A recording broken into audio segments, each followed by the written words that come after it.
ഞാൻ 4-5 മിനിറ്റ് കൊണ്ട് അവസാനിപ്പിക്കും. കഴിഞ്ഞ ദിവസങ്ങളിലൊക്കെ ഉണ്ടായിട്ടുള്ള ജഡ്ജ്മെന്റിൽ ചിലർ, പ്രത്യേകിച്ച് ഞാൻ പേരെടുത്ത് പറയാ, കോനാട്ടച്ചൻ എല്ലാ ടെലിവിഷനിൽ നിന്നുകൊണ്ട് പറയുന്നുണ്ട്, പാത്രിയർക്കീസ് പക്ഷം ഏതാണ്ടെല്ലാം രേഖകൾ മനഃപൂർവ്വം ലംഘിക്കുകയാണ്. അനേകം രേഖകൾ ഉണ്ടാക്കിയിട്ടുണ്ട്, ആ രേഖകളെല്ലാം ലംഘിച്ചെന്ന്. ഇവിടെ ഇരിക്കുന്ന ഗീവർഗീസ് മാർ കൂറിലോസ് തിരുമേനി അന്ന് ജോർജ് മാത്യു അച്ഛനാ. ഞങ്ങൾ രണ്ടുപേരും കൂടെ ഉള്ള ഒരു സദസ്സിൽ വെച്ച് മാത്യൂസ് നിധിയൻ ബാവ ഒരു ഡ്രാഫ്റ്റ് എഴുതി ഞങ്ങളെ അന്ന് ഏൽപ്പിച്ചു. തിരുമേനിയുടെ കോപ്പി ഉണ്ടോ എന്ന് എനിക്കറിയത്തില്ല, എൻ്റെ കയ്യിലെ കോപ്പി ഞാൻ ഇപ്പോഴും സൂക്ഷിച്ചു വെച്ചിട്ടുണ്ട്. സുപ്രീം കോടതി വിധി അനുസരിച്ചും അന്ത്യോക്യ പാത്രിയർക്കീസിനെ എല്ലാ സ്ഥാനത്തിലും പദവിയിലും സ്വീകരിക്കുവാൻ തയ്യാറാണ് എന്ന് അദ്ദേഹം എഴുതിയിട്ട് അതിന്റെ താഴെ ഡ്രാഫ്റ്റ് അപ്രൂവ്ഡ് എന്ന് അദ്ദേഹം എഴുതി അദ്ദേഹത്തിന്റെ കയ്യൊപ്പിട്ട ഒരു രേഖ ഞങ്ങളുടെ കൈവശം തന്നു. അത് പ്രയോജനപ്പെട്ടില്ല. കാരണം എന്നാണെന്നറിയാമോ? പിറ്റേ ദിവസം രാവിലെ, ഇത് എഴുതി ഒരു വൈകിട്ടാണ് ഞങ്ങൾക്ക് ഈ രേഖ തരുന്നത്. പിറ്റേ ദിവസം രാവിലെ അദ്ദേഹം അമേരിക്കയിൽ ന്യൂയോർക്കിലെ ഒരു പള്ളി കേസിന് ഇവിടുന്ന് ഒരു കൽപ്പന കൊടുത്തത് അവിടുത്തെ കോടതിയിൽ അന്ന് ഹാജരാക്കി, അമേരിക്കയിലെ കോടതിയിൽ.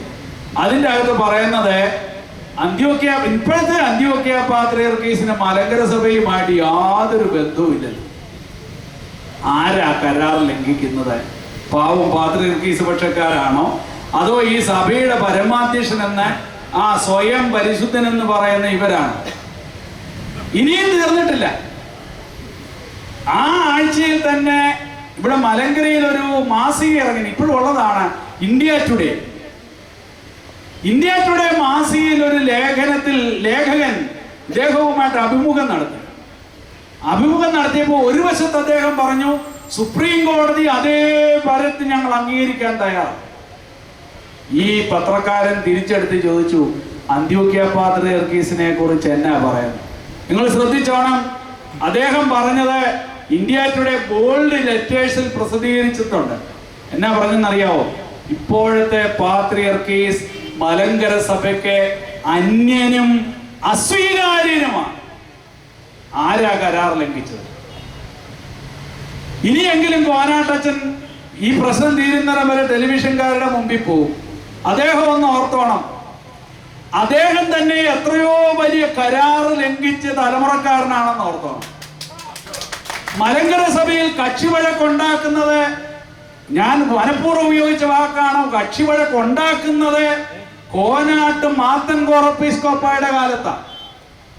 ഇദ്ദേഹത്തിന്റെ മുത്തച്ഛൻ, അദ്ദേഹത്തിന്റെ മകൻ കോനാട്ട് വല്യച്ഛൻ എഴുതിയ ഒരു പുസ്തകമുണ്ട്, ഞാൻ ഞങ്ങളുടെ കുടുംബത്തിലെ 21ാമത്തെ മൽപ്പാനാണ്.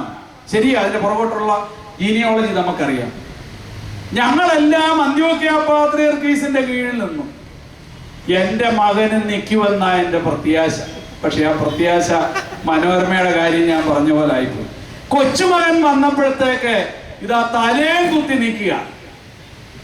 ആരാ കരാർ ലംഘിക്കുന്നത്? പൂർവികന്മാരും പിതാക്കന്മാരും എഴുതിയുണ്ടാക്കിയ കരാർ ലംഘിച്ചതാരാ? ഞാൻ ആ വിഷയം വിടുക. ദൈവതിരുസന്നിധിയിൽ പോലും കരാർ ലംഘനം നടത്തുന്ന ആളുകളാണ് ഇവര്. കാരണം അവരുടെ കുർബാനക്രമം തിരുത്തിയിട്ടില്ല. ഞായറാഴ്ചകളിൽ വിശുദ്ധ കുർബാനയിൽ 1-ാം തുപദേനിൽ വരുമ്പോൾ അന്യനും പരദേശിയുമായ അന്ത്യോക്യ പാത്രിയർക്കീസിനെ ഇവിടെ ഓർക്കുന്നെന്നാണോ മെത്രാങ്കക്ഷി പള്ളി ചൊല്ലുന്നത്? ദൈവത്താൽ നിലനിർത്തപ്പെട്ടു പോരുന്ന ഞങ്ങളുടെ പാത്രിയർക്കീസ് എന്നാ ചൊല്ലുന്നത്. അത് സ്ലീബായുടെ രൂപത്തിൽ തബലൈത്തായാൽ മുദ്ര വെച്ചുകൊണ്ടാണ് ഈ പട്ടക്കാരന് കയറ്റി വരുന്നത്. ആരാ കരാർ ലംഘനക്കാരൻ? കോനാട്ടച്ചനാണോ? അച്ഛന്റെ കൂടെ നിൽക്കുന്ന മെത്രാച്ചന്മാരും അവരുടെ സഭയിലെ ആളുകളുമാണോ കരാർ ലംഘനക്കാരൻ? അതോ കോനാട്ട് മാത്തൻ കോറപ്പീസ്കോപ്പ പ്രിന്റ് ചെയ്ത കുർബാനക്രമം അതേപടി ഇപ്പോഴും നിലനിർത്തുകയും അത് ഉപയോഗിക്കുകയും ആ വിശ്വാസ സത്യത്തിൽ സ്ലീബായുടെ അടയാളം വരച്ച് അതാണ് സത്യമെന്ന് പറയുന്ന നമ്മളാണോ കരാർ ലംഘനക്കാരൻ? ദയവായി കരാർ ലംഘനത്തെ കുറിച്ച് ഇനി മേലാൽ പറയരുതെന്ന് ഞാൻ അപേക്ഷിക്കും. പിന്നെ മറ്റൊരാള്, തൃശ്ശൂരിൽ നിന്ന് വന്ന നമ്മുടെ സമാരാധ്യനായ നമ്മുടെ മിലീത്തോസ് തിരുമേനി, അദ്ദേഹം ഇപ്പം പ്രാർത്ഥിക്കാൻ പോലും നേരമില്ല. അദ്ദേഹം ടെലിവിഷൻ ചാനലുകളിൽ ഇങ്ങനെ നിരങ്ങുക. ഇവിടേക്ക് ആരെക്കാളും കൂടുതൽ എനിക്ക് അദ്ദേഹത്തെ അറിയാം. കാരണം മലയെക്കുറിച്ച് സെമിനാരിയിൽ പഠിപ്പിക്കുമ്പോൾ മുതൽ ഞങ്ങൾ ഒരു മുറിയിൽ താമസിച്ച് വന്നിരുന്നവരാണ്. അന്ന് ഇദ്ദേഹം പാത്രിയർക്കീസിൽ നിന്ന് മെത്രാൻ സ്ഥാനം കിട്ടാൻ വേണ്ടി എത്ര ആവേശത്തോടെയാണ് നിന്നെന്നുള്ളത് നിങ്ങൾ ആരെക്കാളും അധികമായിട്ട് എനിക്കറിയാവുന്നതാണ്.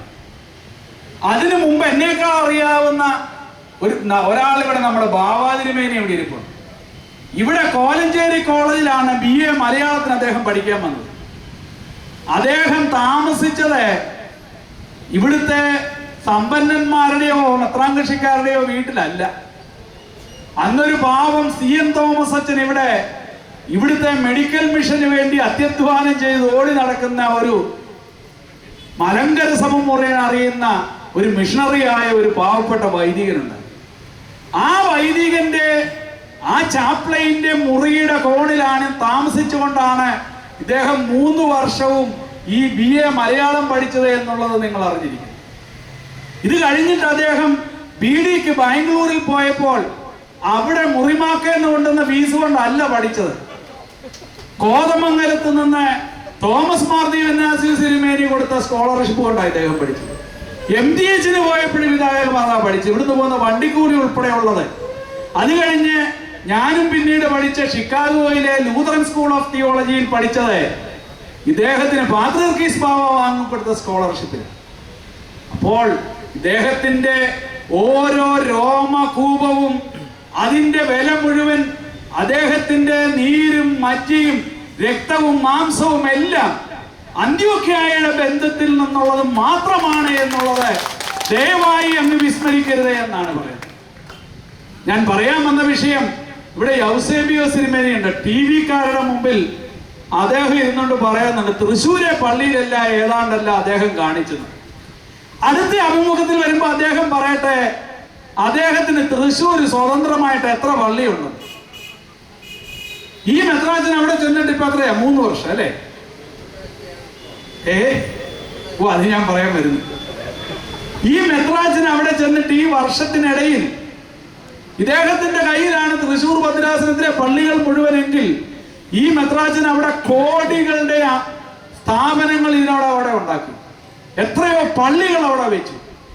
ഇനി വേണ്ട നമ്മൾ പറയുന്നത് അദ്ദേഹം കേൾക്കണ്ട. മെത്രാൻ കക്ഷിക്കാരുടെ തന്നെ കാതോലിക്കാതിന പിരിവിന്റെ വരവ് ചെലവ് കണക്കുകൾ എന്റെ കൈ വെച്ചിരിപ്പുണ്ട്.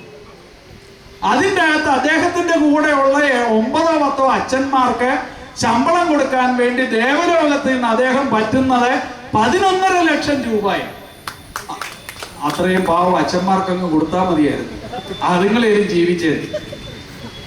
ഞാനീ പറയുന്നത് ഭാവകക്ഷിക്കാർക്കും മെത്രാൻ കക്ഷിക്കാർക്കും ഒക്കെ നോക്കാവുന്ന രേഖയാണ്. ഈ മെത്രാച്ചൻ TV-കാരുടെ മുമ്പിൽ ആ കണ്ണൂരുട്ടി വിരട്ടിക്കൊണ്ട് പറയുകയാണ് തൃശ്ശൂരിൽ ഏതാണ്ടെല്ലാം ചെയ്തിട്ടുണ്ട്. തൃശ്ശൂർ ചെയ്തിട്ടുള്ളതാണ് ഇപ്പം ബാവാതിരുമേനി ഇവിടെ പറഞ്ഞത്. ഈ ബാവ അന്നത്തെ തോമസ് മാർ ദീവന്നാസ്യോസ് തിരുമേനിയുടെ പേരിലുള്ള ആധാരമുള്ള സ്ഥലത്തെ കെട്ടിടത്തിലാണ് അദ്ദേഹം താമസിക്കുന്നത്. യാതൊരു ഉളുപ്പുമില്ലാതെ എന്നും കൂടെ ഞാൻ നാടൻ ഭാഷയെ പറയും.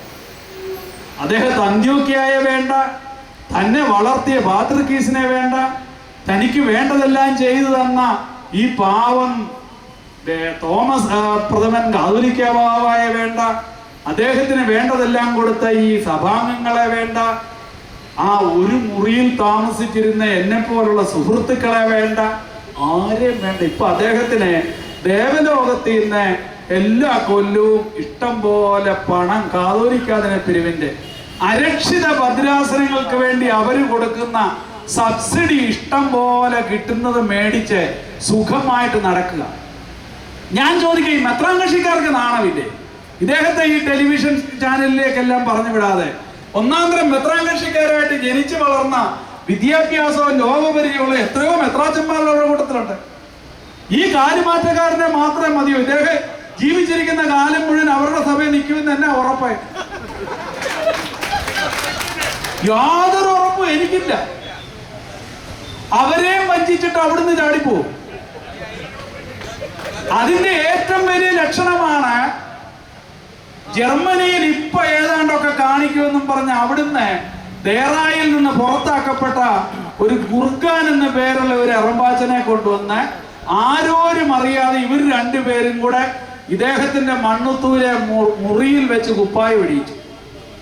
ഓർത്തഡോക്സ് സഭയ്ക്ക് അവർ ചെയ്തു കൊടുത്തിട്ടുള്ള ഏറ്റവും വലിയ സേവനമാണ്. അതുവഴിയായിട്ട് ഒരു 3-4 മിസ്ക്രിയൻസ്, അതിന്റെ മലയാളം എങ്ങനെയാ പറയേണ്ടത് എനിക്കറിയത്തില്ല, അവർക്ക് തന്നെ പാരയായിരിക്കുന്ന കുറെ ആളുകളെ മെത്രാൻ വേഷം കെട്ടിക്കാനായിട്ട് സാധിച്ചു. ആ സഭയിലെ ഏറ്റവും വലിയ അരക്ഷിതത്വത്തിന് ഇടയായിരിക്കുന്ന ഒരു അവസ്ഥ ഉണ്ടാക്കാൻ അദ്ദേഹത്തിന് സാധിച്ചു എന്നുള്ളത് നാം മറക്കരുത്.